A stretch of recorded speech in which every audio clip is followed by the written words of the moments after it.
Last night the disciples had supper with Jesus, their last meal together before he was betrayed. After prayer in the garden, he was arrested, tortured and questioned until the next day. That day the mob cried out, "Crucify him!" The sweet rose of Sharon was crushed on the cross. A rich man named Joseph took care of the body, while Mary and loved ones mourned their precious loss. Last night they buried the rose in the garden. The fragrance of sorrow hung thick in the air.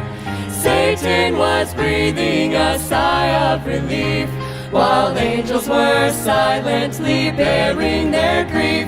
God knew that his son would arise in great power, but for now he was waiting and counting the hours. Mary and Martha spent the third morning gathering spices and watched for sunrise. The disciples were hiding, defeated and grieving, too distraught to remember Christ said he would arise. The soldiers were sleeping outside of the grave, unaware that their prisoner was stirring inside. The stone rolled away, Jesus stepped from the darkness.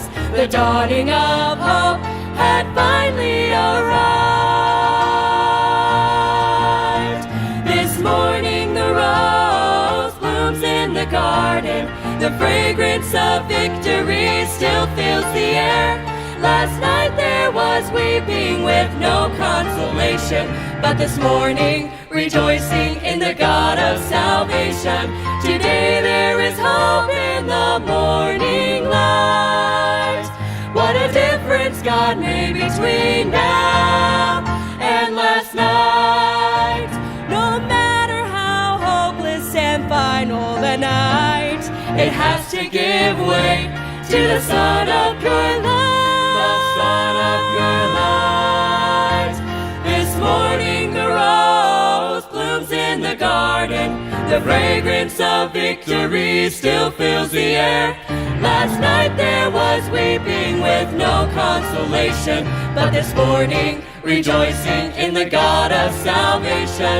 Today there is hope in the morning light.